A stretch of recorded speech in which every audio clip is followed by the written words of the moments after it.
président de la République, Abdelmadjid Tebboune, a reçu ce mardi un appel téléphonique du président de la République fédérale d'Allemagne, Frank-Walter Steinmeier, lors duquel ils ont évoqué les relations bilatérales et les moyens de les renforcer, de les développer dans différents domaines. Le président allemand a réitéré son invitation au président de la République à effectuer une visite en Allemagne. Après l'avoir accepté, le président de la République a adressé à son tour une invitation au président allemand à visiter l'Algérie. Lors de cet entretien téléphonique, les deux présidents ont également examiné les développements de la situation à Gaza et en Cisjordanie, affirmant que la solution à deux États demeure la voie pour mettre fin au conflit dans les territoires palestiniens occupés.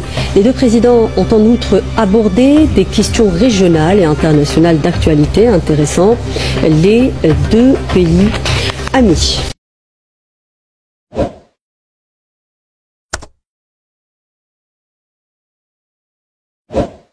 On observe un changement assez net dans la diplomatie algérienne ces derniers temps. Ah oui, tout à fait. Alger qui semble, disons, regarder ailleurs que vers Paris, plutôt vers Rome, vers Berlin. C'est ça. Alors, simple coup de froid diplomatique ou on est face à une vraie réorientation stratégique? Non, c'est bien plus profond qu'un simple coup de froid. C'est une stratégie mûrie, délibérée, portée par le président Tebboune lui-même. Une stratégie délibérée. Oui, l'objectif affiché, c'est la diversification des partenariats. Pour sortir, il faut le dire, d'une relation avec la France perçue comme déséquilibrée, un héritage historique en quelque sorte. Cette diversification n'est pas nouvelle en soi, mais là, elle prend une tournure particulière. Exactement. Elle s'accélère et elle devient très politique. Prenez les visites d'État. Celle en Italie a été un succès, l'invitation pour l'Allemagne est acceptée. Et pendant ce temps, celle en France? Reportée sine die. Voilà. Le contraste est saisissant, non? Le message est clair. On ne veut plus de cette relation spéciale, parfois vue comme une forme de tutelle. Pourtant, c'est un pari quand même. L'histoire commune, la langue, tous ces liens humains, économiques. C'est dense avec la France. Bien sûr. Est-ce qu'on peut vraiment mettre Paris à distance comme ça? Ou est-ce que c'est une réaction peut-être aux propos du président Macron sur l'histoire algérienne? Disons que ces propos ont été un catalyseur. L'étincelle, si vous voulez. D'accord. Mais ils s'inscrivent dans une tendance plus large. Ils ont offert une justification publique à un mouvement déjà enclenché. Alger veut imposer des relations basées sur l'égalité, l'équilibre, le respect mutuel. Une relation banalisée en somme. Et concrètement, ce choix de Rome et d'Erlin, ça donne quoi? Est-ce que ça porte ses fruits? Oh oui, les résultats sont là. Avec l'Italie, c'est flagrant sur l'énergie. Le gaz, bien sûr. Ah oui, le contexte ukrainien a joué? Énormément. L'Algérie, via Sonatrach, a signé de gros contrats avec Eni. Elle est devenue un fournisseur gazé absolument clé pour Rome et donc pour l'Europe. Et Tebboune a été reçu en grande pompe à Rome, c'est un signe. L'Italie voit Alger comme un partenaire stable au sud. C'est ça, fiable et stable. Et l'Allemagne alors? La première économie européenne, c'est le même type de relation? C'est peut-être même plus ambitieux sur le long terme. Berlin regarde au-delà du gaz. On parle hydrogène vert. Un enjeu énorme pour leur transition énergétique. Précisément. Mais aussi industrie, automobile, électronique, transfert de technologie.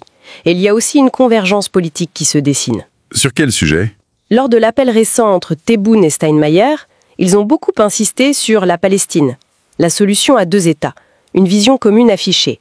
Berlin voit Alger comme un pôle de stabilité régionale. Cette perception de pôle de stabilité, elle est assez nouvelle, non?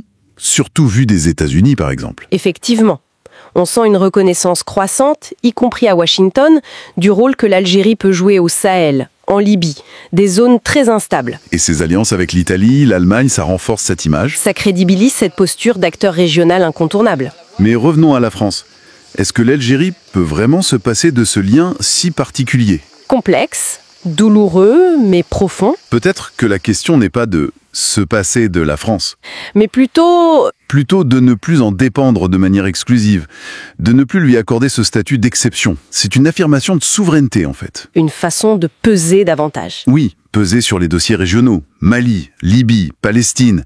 L'Algérie a des ambitions. Et ces nouveaux partenariats européens servent cette ambition géopolitique autant que le développement économique hors hydrocarbures. C'est une adaptation très pragmatique aux nouvelles réalités. Donc en résumé, l'Algérie qui redessine sa carte, elle choisit ses partenaires en Europe, l'Italie, l'Allemagne, sur des bases plus pragmatiques, moins chargées émotionnellement. C'est exactement ça. Moins d'affect, plus d'intérêt mutuel bien compris. Une volonté claire d'imposer ses propres termes dans ses relations internationales, une forme de normalisation vue d'Alger. Ça fait de l'Algérie un fournisseur, mais crucial pour l'Europe.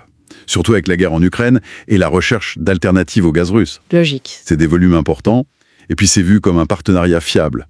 Donc Alger se positionne comme un acteur incontournable de la sécurité énergétique en Europe. Et l'Allemagne alors? On voit un chemin similaire, vous avez même évoqué une approche peut-être plus ambitieuse. Qu'est-ce qui la distingue? Ça va plus loin que l'énergie? Oui, l'intérêt allemand est particulièrement large. Bien sûr, j'ai le gaz. Mais Berlin regarde aussi de très près les énergies renouvelables. Ah oui. L'hydrogène vert, par exemple, où l'Algérie a un potentiel certain. Intéressant. Mais il y a aussi un intérêt très fort pour l'accès au marché nord-africain, et puis pour des partenariats industriels concrets. On parle d'automobiles, de composants électroniques. Donc c'est plus large. Voilà. C'est une convergence d'intérêts assez claire. L'Allemagne cherche des sources d'énergie, des marchés. L'Algérie, elle, vise la diversification économique, le transfert de technologies. C'est présenté comme du gagnant-gagnant. D'accord, donc des intérêts économiques bien compris, mais la politique n'est jamais très loin, j'imagine. Jamais. L'appel entre Pédon et le président allemand Steinmeier, ils ont parlé du conflit israélo-palestinien, apparemment aligné sur la solution à 2 États. Oui, c'est un point important. Voir Alger discuter de sujets politiques aussi sensibles avec Berlin, avec Rome, est-ce que ça pourrait dessiner les contours d'une nouvelle configuration ? Un espèce d'axe euro-méditerranéen où l'Algérie jouerait un rôle plus central. C'est une lecture tout à fait plausible.